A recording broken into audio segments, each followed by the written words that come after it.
중앙중 3학년 여러분, 두 번째 역사 수업 시작해 보도록 하겠습니다. 일단 오늘 새로운 내용 배우기 전에 우리 지난 시간에 배웠던 내용 복습하고 넘어가 보도록 하겠습니다. 제가 지난 시간에 여러분들에게 설명해 준 내용은 바로 아이고, 색깔이 잘 안 보이네요.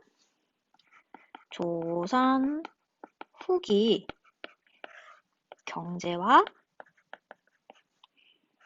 사회에 대해서 설명했습니다. 조선 후기 경제에서 가장 중요한 키워드 무엇이었죠? 바로 모내기법입니다. 여러분들이 꼭 기억해야 될 단어 모내기법입니다.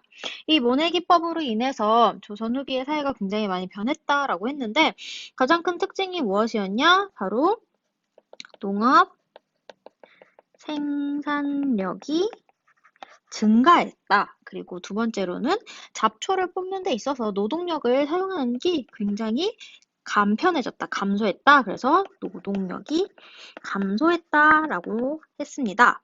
이렇게 되면서 농민들 사이에서도 이제 분화가 시작되는데 대표적으로 부자 농민이다라고 해서 분농, 그리고 땅이 없는 농민들은 이 분농의 땅에 가서 머슴을 하거나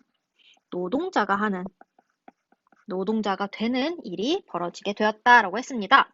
또한 이 모내기법의 영향을 받아서 조선 후기에는 상업과 수공업, 그리고 광업 등도 발전했다라는 거 그냥 간단하게 기억해 주시면 되겠습니다. 자, 그리고 조선 후기의 사회 모습 한번 볼 건데 이때까지 조선이라는 사회 신분 계층은 피라미드 모양이다라고 했습니다.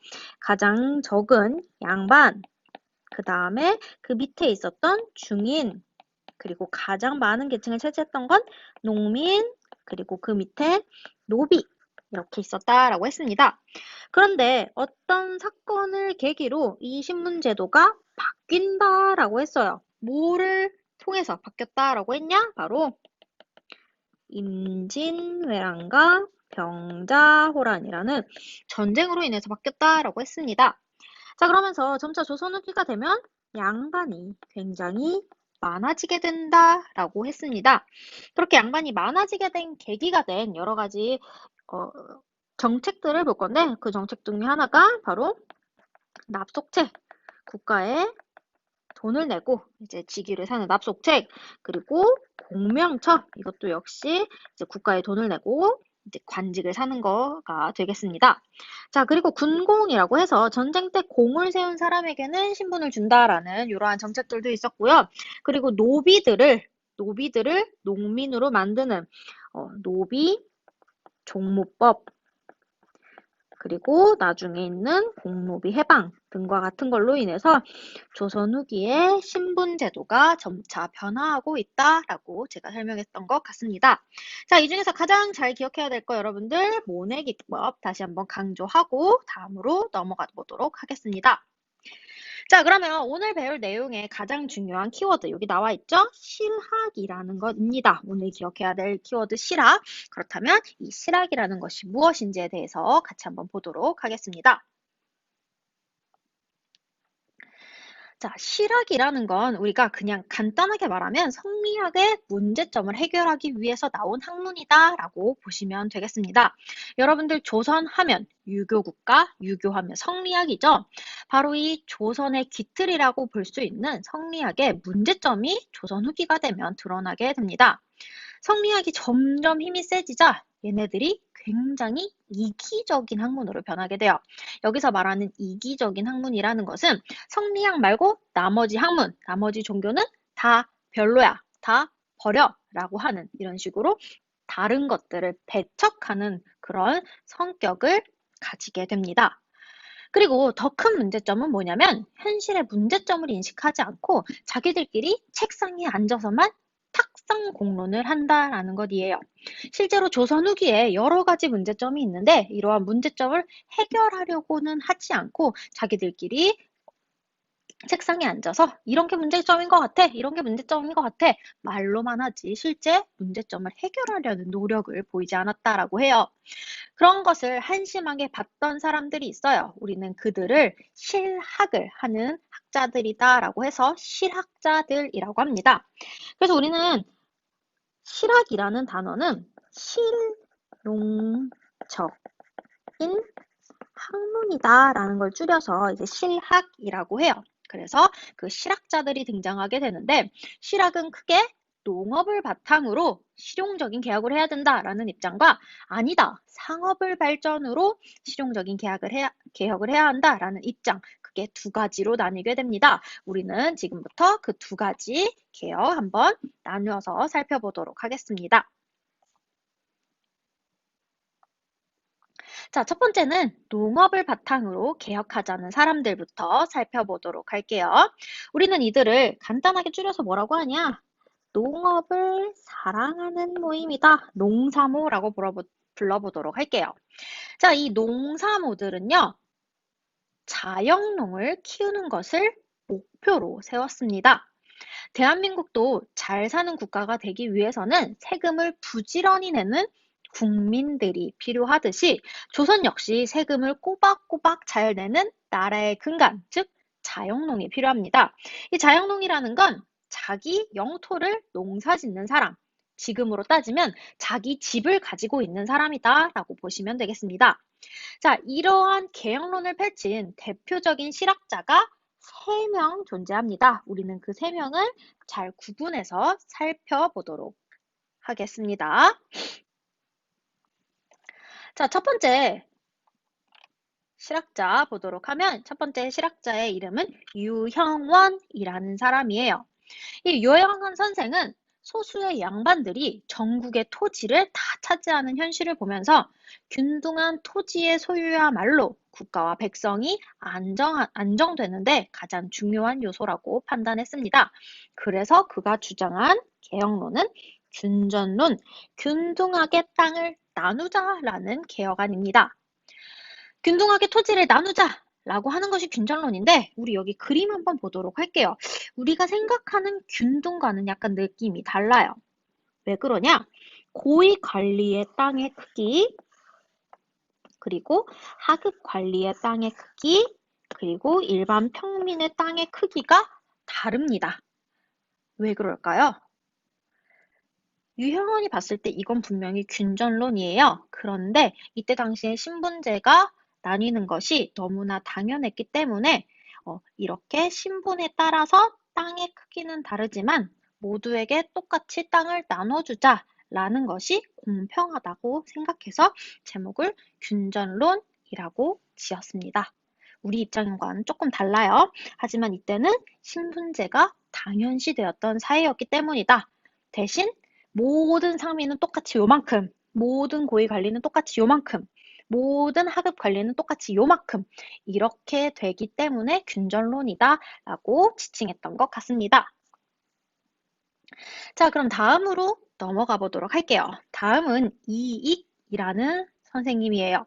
우리 이익이라는 선생님은 안산 사는 여러분들이라면 한 번씩은 들어봤을 겁니다. 왜냐? 여기 보시면 바로 이 이익 선생님이 안산 토박이, 안산의 자랑이기 때문이에요. 그래서 안산시의 글을 기리는 실학과 관련된 박물관도 있어요. 여러분들이 여름방학에 한번 가보시면 좋을 것 같습니다. 여튼 이익 선생은 유형원과 마찬가지로 조선에서 일어나는 문제점들의 원인은 토지 분배가 제대로 되지 않았기 때문이다 라고 생각합니다. 그래서 그가 주장한 개혁안의 이름은 한전론이라는 건데, 바로 한계가 있다라는 거예요. 어떤 한계가 있냐? 바로 모든 사람들, 모든 조선에 살고 있는 사람들은 팔지 못하는 영업전이라는 땅을 모두가 갖고 있어요. 이 땅은 조선의 농민 이상이면 누구나 가지고 있는 것입니다. 자, 이 영역을 제외한 나머지 땅은 사고 팔고 니들 마음대로 해라. 대신 이 영업전만은 모두가 고유의 토지로 갖고 있자라는 말입니다. 즉, 이렇게 되면 아무리 가난해도 최소한의 토지는 가질 수 있게 된다라는 겁니다. 아시겠죠, 여러분? 네, 그래서 한전론, 농가마다 영업전을 지정하자. 그리고 나머지는 사고, 팔고, 그건 니들이 마음대로 해라. 라고 하는 것이 바로 이익 선생의 주장이다. 라고 보시면 되겠습니다. 자, 그리고 이 농업 중심 개혁론자의 가장 유명한 사람이자 가장 급진적인 개혁안을 들고 온 사람이 있으니 바로 그가 여러분들도 많이 들어보셨을 겁니다. 정약용이에요. 이 정약용 선생 하면 떠오르는 왕이 있어요. 여러분들 중2 마지막에 배웠는데 바로 그쵸. 이 정약용 하면 같이 떠오르는 바로 정조라는 왕이 있죠. 정조가 사랑한 남자 바로 정약용입니다. 그는 정조가 죽고 나서 천주교를 믿는 집안이라는 이유로 나중에 귀향을 가게 되는데 그가 귀향 가게 된 곳이 바로 전남 강진이라는 웬 총구석이에요. 아무래도 산골짜기에 귀향을 가서 그가 살다 보니까 농민들의 삶이 자기가 생각한 것보다 굉장히 어렵다라는 것을 알게 되고 이를 해결하기 위해서 여전론이라는 것을 제시하게 됩니다. 하지만 여전론은 토지의 사유화를 인정하지 않고 공동으로 소유한 토지를 경작하고 그 토지에서 나오는 수확물을 똑같이 분배하자. 즉, 어떻게 보면 공산주의적 방식의 이론을 제시하게 됩니다. 그래서인지 현실과는 너무 동떨어진 개혁안이라고 볼 수 있어요. 그래서 그는 이를 수정하기 위해서 정전제라는 것을 주장하게 됩니다. 이 그림에서 나오는 게 바로 정전제라고 볼 수 있는데요. 자, 정전제라는 건 뭐냐면 8개의 집을 세트로 묶어요. 세트. 8개의 집을 세트로 묶습니다. 자, 그래서 이 세트 8집에게 하나, 둘, 셋, 넷, 다, 일곱, 여덟 각각의 토지를 나눠주게 되고요. 그리고 또 여기 하나는 공동으로 경작할 수 있게 그래서 총 8집에 9개의 땅을 분배해주게 됩니다. 그렇게 되면은요. 여기서 수확하는 건 자기가 갖고 그리고 공동 경작하는 여기 거는 공동 경작한 다음에 세금으로 내는 그러한 방식이 바로 정전제다라고 보시면 됩니다. 왜 이름이 정전제냐? 바로 여러분들 많이 보셨을 거예요. 여러분들이 핸드폰에서 보이는 우물정자 모양으로 땅을 나눠서 분배한다라고 해서 정전제다라고 보실 수 있겠습니다. 자, 여기까지 지금 농업 중심 개혁론자 3명에 대해서 살펴봤습니다. 첫 번째로 균전론을 주장한 유영원, 그 다음 한전론을 주장한 이익, 그리고 마지막에 정전제를 주장한 정약용, 이렇게 3명의 실학자들 꼭 기억해 두시길 바라겠고요. 자, 그럼 이제부터는 상업을 개혁시켜야 된다, 상업을 발전시켜야 된다라고 하는 실학자들에 대해서 같이 한번 살펴보도록 하겠습니다. 상업 중심 개혁론자들은 농업보다는 이제 사회가 변화하고 있으니까 우리도 다른 나라들과 마찬가지로 상업의 발달을 통해서 경제를 발전시켜야 한다라고 주장을 하게 됩니다. 왜냐하면 이때 이미 서양은 산업혁명이 진행되고 있었기 때문이고 공장이 들어서고 있는 상황이었어요. 그런 거에 비하면 우리나라는 뭔가 한참 뒤처지는 느낌을 받았다라고 볼 수 있습니다. 그래서 이를 바탕으로 부자 국가, 즉 부국 강명한 국가를 만들자라고 주장하는 것이 상업 중심 개혁론자들의 목표다라고 볼 수 있는데요. 그러면 구체적으로 어떤 주장을 했는지 같이 한번 살펴보도록 하겠습니다. 자, 첫 번째는 유수원이라는 사람이에요. 조선시대에서 가장 높은 신분은 뭘까요? 그쵸, 당연히 양반, 즉 선비들입니다. 그 다음 농업, 그 다음 나머지 상공업은 천대하던 나라입니다. 왜냐면 유교 국가이기 때문이에요. 근데 유수원은 이게 마음에 안 드는 거예요. 자고로 나라가 돈을 많이 벌려면 농사보다는 장사를 해야 한다라고 생각했기 때문이죠. 그래서 그는 선비나 농민이나 상공업자나 차별하지 말고 모두를 평등하게 대우해줘라 그래야지만 차별받았던 상공업자들이 돈을 많이 벌 거 아니냐? 그래야 상공업자들을 발전시켜서 성장시킬 것 아니냐라고 주장을 하게 됩니다. 그래서 그가 주장했던 건 선비, 농민들, 그리고 공업, 상공업 똑같이 대우해주자. 차별하지 말아라 라고 주장한 것이 바로 유수원입니다. 자, 두 번째는 홍대용이라는 사람이에요. 그는 과학자입니다. 그는 서양의 과학기술이 발전했다라는 사실을 전해 듣고 서양의 과학을 받아들이자라고 이야기합니다. 특히 서양에서도 논란 끝에 완성된 자전설, 코페르니쿠스의 그래도 지구는 돈다, 그게 옳다라고 주장한 사람이 바로 홍대용이라는 사람입니다. 자, 그리고 세 번째로 살펴볼 인물, 바로 박지원이라는 사람이에요. 자, 이 사람 생긴 거 한번 볼게요. 풍채가 남다르죠? 네, 이 사람은 그냥 신분이 아닌 바로 이때 당시 조선 후기에 가장 최고 권력자라고 볼 수 있었던 노론 양반입니다.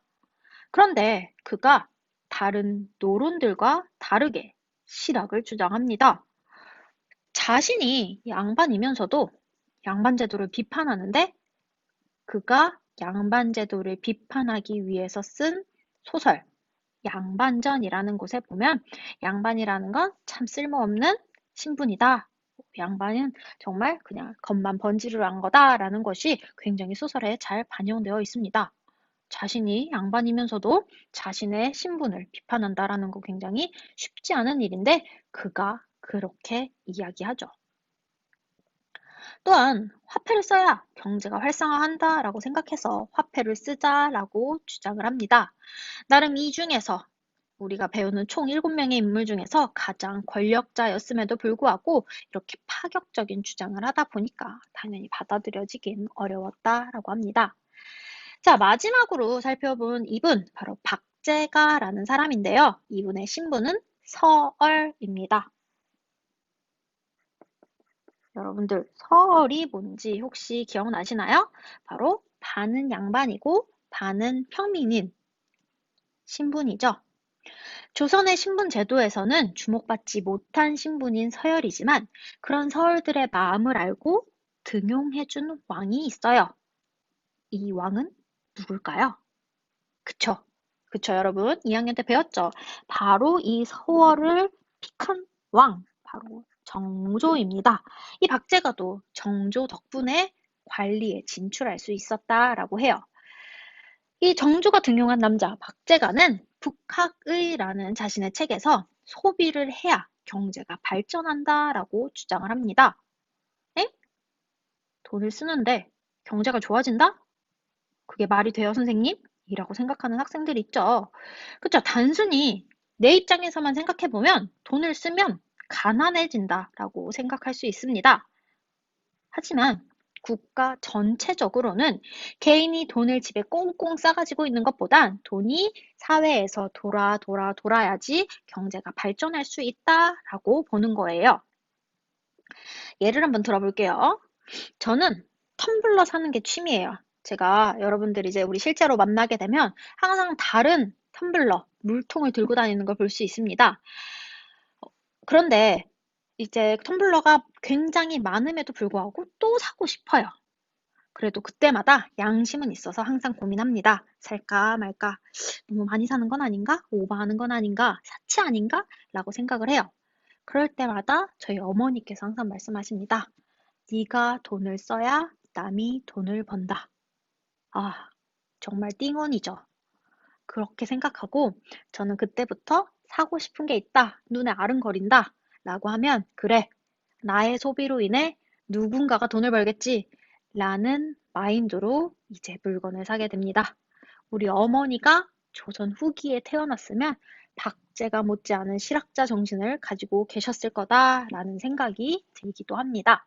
자, 여기까지 이제 상업중심 개혁론에 대해서 살펴보았는데요. 이 상업중심의 개혁론은 훗날 19세기 개화사상에 영향을 미친다라고 합니다. 자, 이 개화사상은 문을 열어 서양의 선진 문물을 수용하자라고 주장을 하는 건데 우리가 지금까지 배웠던 박지원이라는 인물의 손자인 박규수가 나중에 할아버지의 사상을 받아들여 이 개화 사상을 널리 퍼뜨린다라고 해요. 그러니까 박지원, 박규수 이름 잘 기억하도록 하겠습니다. 자, 이러한 실학의 다양한 성격, 특징들을 한번 볼 겁니다. 성격은 다른 말로 특징이다 라고 보시면 돼요. 당시 사회 경제적 변동에 따른 정치, 경제, 사회, 문화 등에 폭넓은 관심을 가졌다. 그리고 신분 차별 등 사회 모순에 대한 비판을 했다. 굉장히 좋은 점이죠. 자, 이 대표적인 인물이 누구였나요? 네, 그쵸. 방금 얘기했던 박지원과 유수원 되겠습니다. 그리고 민생 안정과 부국강병을 위한 토지제도를 개혁했고 상공업 발전을 주장했다라는 점. 그리고 청과의 교역. 청은 당시 중국을 말하는 겁니다. 청과의 교역을 통한 선진 문물을 받아들이자라고 주장했던 것. 바로 박제가라는 사람이 주장을 했습니다. 자, 이러한 특징들을 가지고 있는 실학. 좋은 점도 있지만 한계점도 가지고 있는데요. 우리 좋은 점과 한계점 같이 한번 보도록 할게요. 자, 의 부분이 바로 좋은 점, 긍정적인 면이다 라고 보시면 되는데 조선 후기의 문제점에 대해서 적극적이고 능동적으로 개혁안을 제시했다라는 점은 좋은 점이에요. 하지만 한계점, 여기가 중요합니다.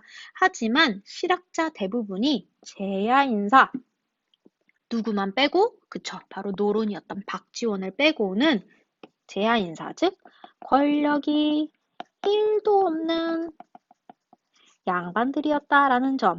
그렇기 때문에 실제 국가 정책에는 반영되기 어려웠다라는 것도 여러분들이 기억해 주시면 좋겠습니다. 자, 그렇다면 여러분들 우리가 오늘 배운 총 7명의 실학자 중에서 여러분들이 가장 마음에 드는 사람은 누구인가요? 자, 여기서 잠시 영상을 일시정지 하시고 학습지에다가 이 7명 중에 원픽은 이 사람이다.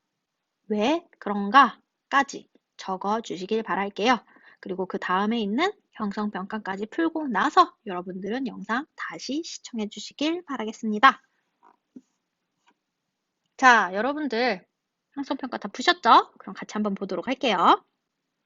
1. 다음 글을 읽고 물음에 답해보자 라고 합니다. 여기는 총 3가지 글이 나와요. 이 사람들은 농업 중심의 실학자들입니다. 과연 각각 누구인지 같이 한번 살펴보도록 할게요. 가. 생계에 필요한 최소한의 땅을 정해주고 그 땅은 절대 팔 수 없도록 해야 한다. 우리 최소한의 필요한 땅, 우리 이 땅을 뭐라고 했었죠? 그쵸, 영업전이라고 했습니다.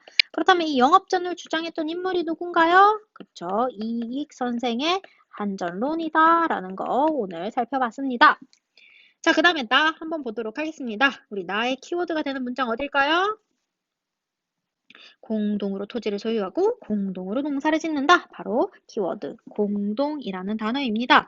자, 공동으로 땅을 소유하고 공동으로 농사짓고 공동으로 분배하자. 어떻게 보면 사회주의, 공산주의 같은 이 제도를 주장한 사람 바로 우리 유명한 정약용 선생의 여전론이다. 근데 여전론이 너무 급진적이어서 정전론으로 나중에 개혁안을 좀 손봤다라고도 얘기했습니다.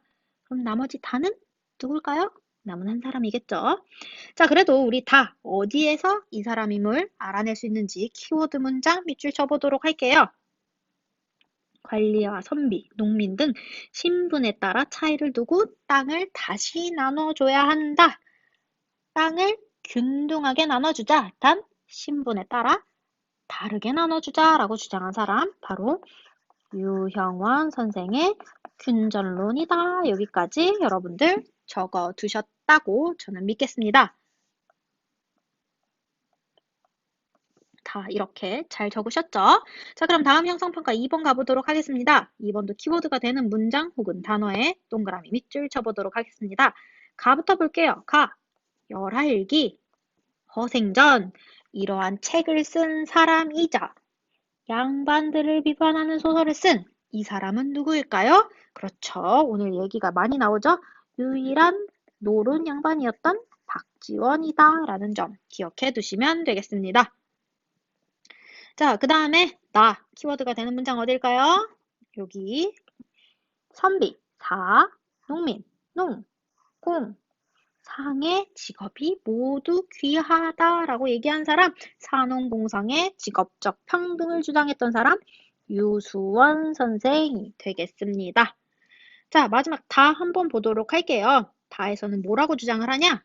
물건은 사는 사람들이 많아져야 새로운 물건이 생산되어 상공업이 발전할 수 있다. 즉, 무조건 아끼는 것보다는 적당히 쓰고 살아야 한다. 어머, 이거 누구의 마인드다? 바로 선생님 어머니의 마인드다. 우리 엄마와 마인드가 비슷했던 그 사람 누구냐? 바로 박제가 선생이다. 이 사람은 서림에도 정조에 의해서 등용된 관리다라고까지 기억해 주시면 좋을 것 같습니다. 자, 우리 여기까지 다 왔어요. 여러분들 고생하셨습니다.